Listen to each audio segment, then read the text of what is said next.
नमस्कार दोस्तों, आपके अपने YouTube चैनल प्रकाश एजुकेशन हब पर आपका हार्दिक स्वागत। मेरे साथ में है आज आप उस इंपॉर्टेंट सेशन का हिस्सा बनने के लिए जिसमें आपसे मैं बात करने वाला हूं कि सबसे बड़ा पेरेंट्स के लिए एक संजीदा विषय होता है कि बच्चों की तैयारी परीक्षा के दौरान कैसे करी जाए।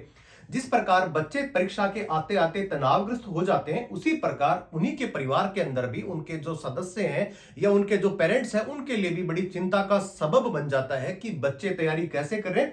और उसके अंदर जो हाल ही के अंदर देखने को जो मिला है कि जो रटाफिकेशन होती है, जो याद करने की जो क्षमता होती है, इसमें विद्यार्थी मौलिक तौर पे कुछ भी चीजें याद करके नहीं जाते, सिर्फ रटा लगा करके जाते हैं और वहां पे सिर्फ अपनी बुद्धि का कौशल का इस्तेमाल ना करते हुए जैसा आपने याद किया वैसा ही उसमें लिख देते हैं। लेकिन उसमें मौलिकता, इसके अलावा उनका जो प्रदर्शन, जो बुद्धि विवेकता होती है, जो बुद्धि संप्रेषण होता है, जो इंटेलिजेंस होता है, उसका तो कतई ही इस्तेमाल नहीं होता।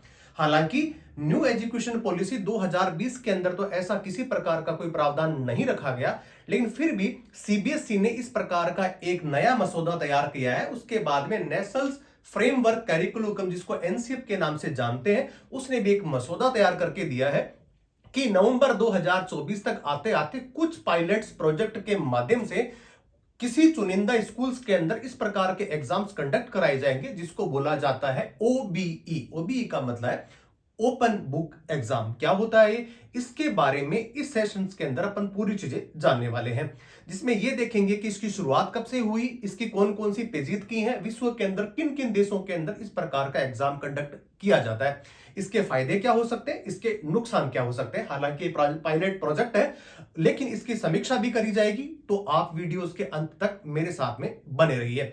अब आप मेरे पीछे देख रहे हैं कि सीबीएसई नवंबर से करने वाला है ओपन बुक एग्जाम संभव। क्या होंगे इसके अंदर और कौन कौन से पोज एंड कॉन्स होंगे और कौन कौन से विषयों पे या कौन कौन सी क्लासों के अंदर ओपन बुक एग्जाम कंडक्ट कराया जाएगा, तो देखते हैं आप। अभी हाल ही के अंदर आया कि central board of secondary education, जिसको सीबीएसई के नाम से जाना जाता है, is moving and significant shift in its examination system considering open book exam. It is an important thing. इसके अंदर क्या लिखा गया, for students from class 9 to 12 this considerations aligns with the recommendations of the new national curricular framework, जिसको NCF के नाम से जाना जाता है, और एक अभी नया ही मसौदा इंट्रोड्यूस उसको तैयार करने वाला है।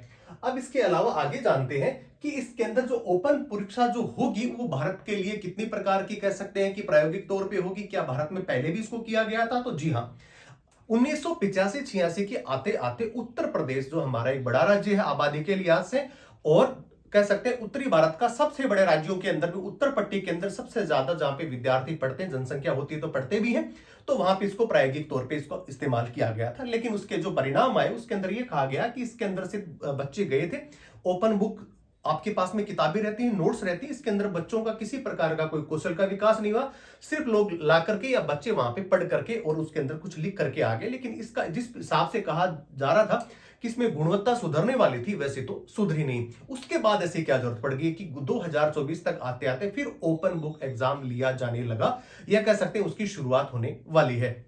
इसके लिए विश्व के अनेक देश हैं जिसके अंदर इसकी शुरुआत होती है 1885-86 के अंदर ब्रिटेन के अंदर, और उसके बाद में धीरे धीरे जो यूरोपियन जो कंट्रीज हैं, जिसके अंदर स्कैंडिनेवियन कंट्रीज जिसकी बात कर सकते हैं, नीदरलैंड है, आयरलैंड है, स्वीडन जैसे देश हैं जिनकी एचडीआई की बात करें, उसके बाद में प्रेस स्वतंत्रता की बात करें, या इसके अलावा स्वच्छ शहरों की जो गिनती के अंदर जो वर्ल्ड के जो शहर जो चुनिंदा आते हैं उनके अंदर उन देशों के जो शरीक के जो शहर उनके नाम शामिल है।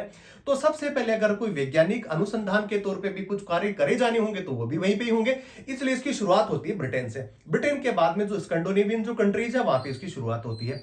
उसके बाद वर्ल्ड के अंदर बहुत सारे ऐसे देश हैं जो कॉमनवेल्थ का हिस्सा रहे हैं, जिसके अंदर अमेरिका भी था, उसके अलावा न्यूजीलैंड है, ऑस्ट्रेलिया, वहां पे भी इस प्रकार के एग्जाम से शुरू किए गए।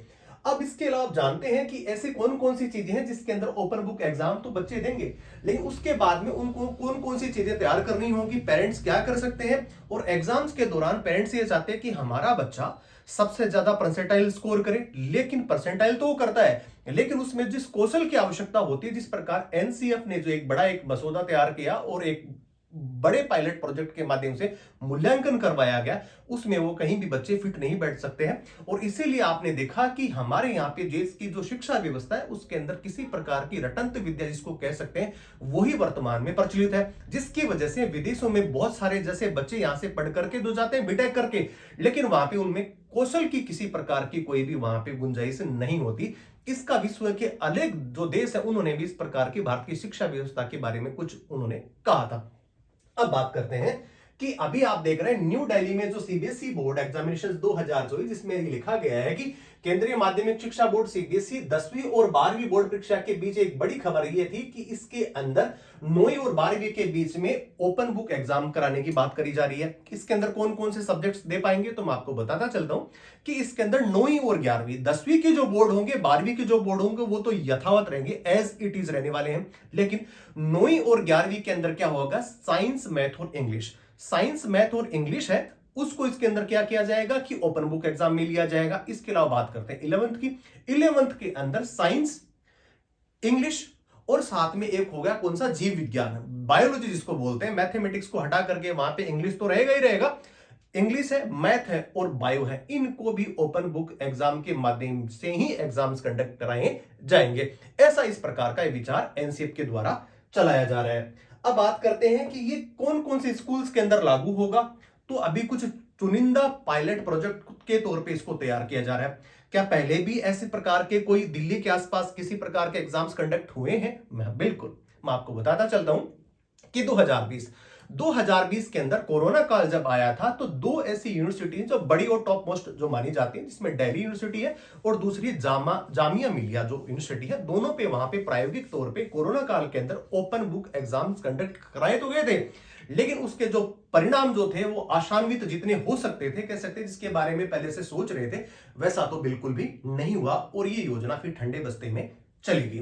लेकिन फिर इसकी कवायद क्यों करी जा रही है, तो इसके बारे में इसके पोज एंड क्रोस दोनों जानने वाले हैं कि इस परीक्षा को लागू करने में कौन कौन से फायदे विद्यार्थियों को होने वाले हैं और कौन कौन से इसके नुकसान हो सकते हैं। हालांकि जो सीबीएसई के पूर्व निदेशक जो गांगुली है, मिस्टर गांगुली है, उन्होंने कहा कि व्यवस्था तो बिल्कुल ठीक है, लेकिन भारतीय लिहाज से इसलिए ये महत्वपूर्ण नहीं है क्योंकि यहाँ पे कुछ ऐसे बच्चे हैं जिनके पास में पूरे पर्याप्त साधन नहीं है कि वो नोट्स कहां से लेंगे, कौन कौन सी बुक्स लेकर के जाएंगे, उनके पास में इंफ्रास्ट्रक्चर की कमी है। जबकि दूसरे एक जो शिक्षाविद हैं, जो प्रोफेसर राजपूत, वो कहते हैं कि हाँ ऐसा बिल्कुल हो सकता है, जिसके अंदर हम क्या कर सकते हैं कि ओपन बुक एग्जाम लेकर के जाएंगे।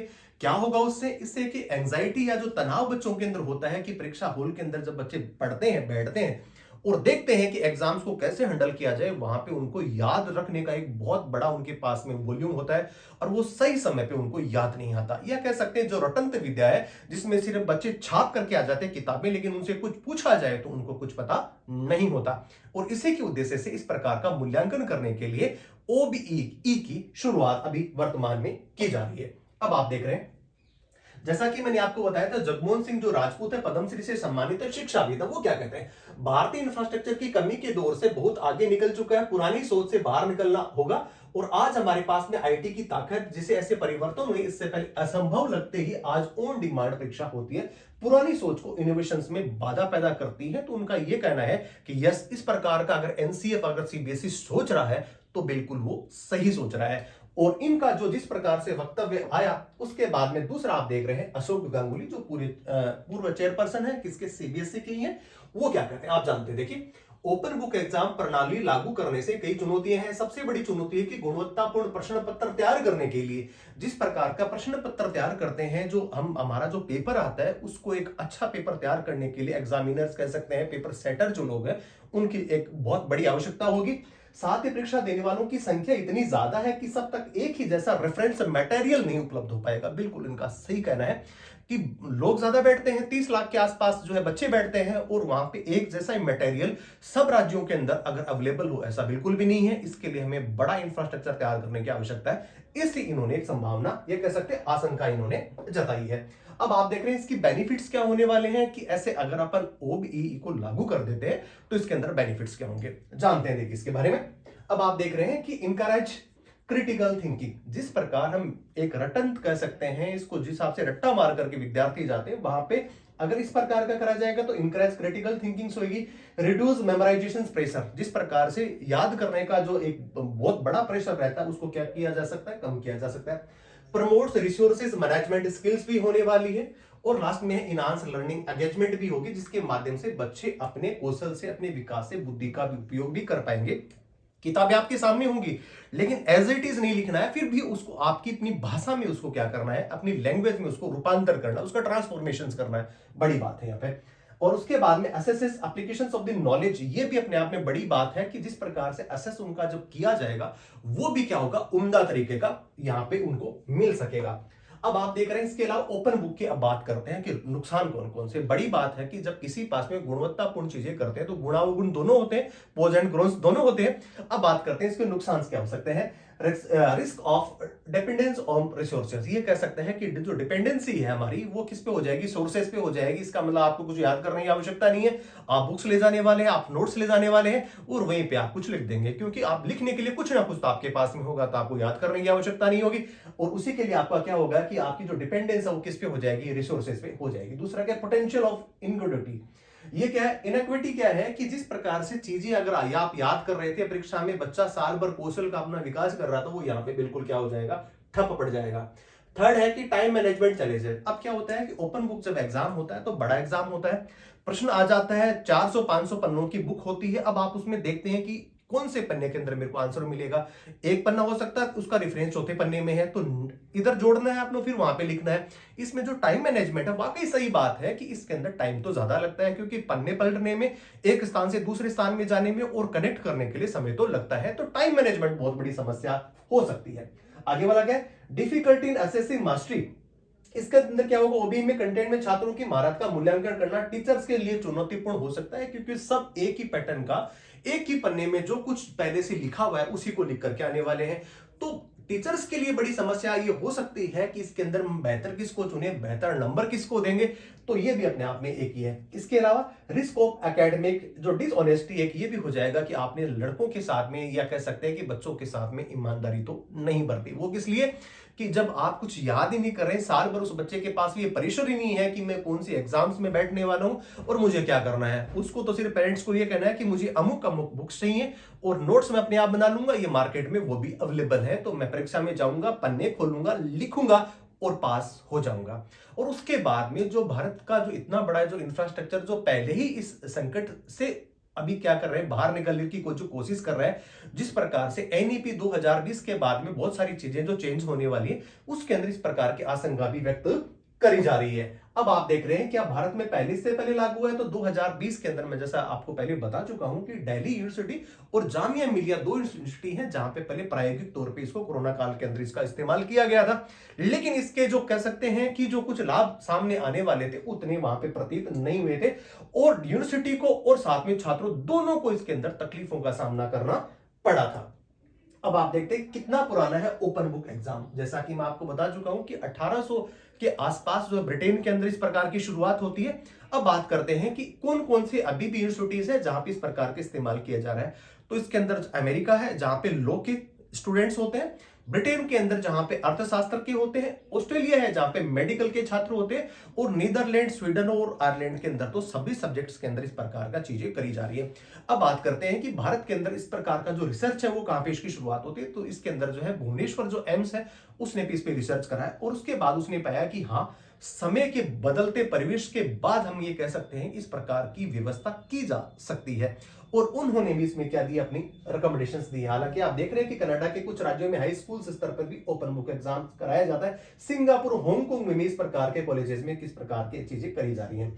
अब बात करते हैं कि रट्टे से छुटकारा दिलाने के लिए इस प्रकार के ओपन बुक एग्जाम की शुरुआत की गई है। तो बात दूसरी ये भी हो सकती है कि हम बच्चे जो है वो सिर्फ रट्टा फिक्शंस के माध्यम से ही सारी चीजें तैयार करके जाते हैं और वहां पे उनको करने की आवश्यकता नहीं रहेगी। इस प्रकार की चीजें भी वहां पे करी जा रही हैं। अब आप देख रहे हैं कि कुछ क्या सच में आसान है ओपन बुक एग्जाम, तो इसके लिए वो भी जो है जितना आसान लगता है उतना है नहीं। क्योंकि यहाँ पे नॉलेज की परखने की बात तो हो ही नहीं रही। यहाँ तो सिर्फ ये है कि आपको कंटेंट मिल रहा है। हाँ, कह सकते हैं दूसरे तौर पे कि मौलिकता का इसके अंदर पुट रहने वाला है और उसके अंदर गुणावगुण दोनों चीजें रहने वाली हैं। लेकिन फिलहाल ये देखने वाली बात है, नवंबर के अंदर एक खाका बड़ा सा फ्रेमवर्क जो है सीबीएसई और एनसीएफ इसको तैयार करने वाले हैं, जिसके अंदर कहा कि नवंबर में कुछ प्रायोगिक तौर पे कुछ स्कूल और कॉलेजेस के अंदर इसको तैयार करेंगे और उसके बाद में देश के अंदर कहां इसको लागू किया जाएगा उसके बारे में भी विचार किया जाएगा। लेकिन मैं आपको याद दिलाता चलूं कि अभी नेशनल एजुकेशन पॉलिसी में तो किसी प्रकार का इस बात का कोई भी उल्लेख नहीं है। लेकिन ये नवाचार जैसे विषय है जहां पे हमें काम करने की आवश्यकता होती है और विश्व के अंदर बहुत सारी चीजें जो पहले से विद्यमान है, जैसे 18वीं शताब्दी से ही जो है वो इंग्लैंड और यूरोप जैसे देशों के अंदर, या कह सकते हैं अमेरिकन महाद्वीप के अंदर भी चीजें विद्यमान है। 1985-86 में ओपन बुक एग्जाम हमने यूपी में भी करवा चुके हैं। 2020 के अंदर हमने जामिया मिलिया और दिल्ली यूनिवर्सिटी में भी हम करवा चुके हैं। तो कह सकते हैं कि यहां यस हम ऐसा एग्जाम्स करवा सकते हैं और 10वीं और 12वीं के स्टूडेंट तो वही एग्जाम पैटर्न पहले वाले देने वाले हैं जैसा पहले से दिया जा रहा था। लेकिन 9th और 11th जो क्लास है उसके अंदर ये कह सकते हैं जहां पे कौन सी चीजें, मैथ्स होगा, साइंस होगा, इंग्लिश होगा, ये 9th की बात कर रहा हूं मैं। जबकि आपको रिपीटेशंस के तौर पे मैं बताता चलूं कि ये 11th में होगा जहां पे आपको जीव विज्ञान जोड़ा गया है। जीव विज्ञान होगा, इसके अंदर साइंस होगा और मैथ्स होगा। ये सारी की सारी चीजें आपको वहां पे भी मिलने वाली है जहां पे उस एग्जाम्स को आप क्या करने वाले, कंडक्ट आप करने वाले हैं। तो आज के लिए मित्रों इतना ही। और सभी जो विद्यार्थी उनके लिए एक बड़ी खबर थी, हमने सोचा कि पे एक छोटा सा कंटेंट बना करके आप लोगों के समक्ष इसको उपस्थित किया जाए और आपको चीजें बताई जाए कि इसके गुणावगुण क्या है, इसके प्रोज एंड कॉन्स क्या हो सकते हैं। तो बने रहिए प्रकाश एजुकेशन हब के साथ में। ताजा तरीन खबरें या जो विद्यार्थी के जीवन के अंदर कौन कौन सी जो खबरें आती हैं, हमारा जो यूट्यूब चैनल है जिसके अंदर हम आपको सुबह अपडेट्स के साथ में देते हैं कि कौन सी खबरें हैं जो आपको करंट अफेयर्स के लिए महत्वपूर्ण हो सकती हैं। तो बने रहिए प्रकाश एजुकेशन हब के साथ में। जय हिंद, जय भारत।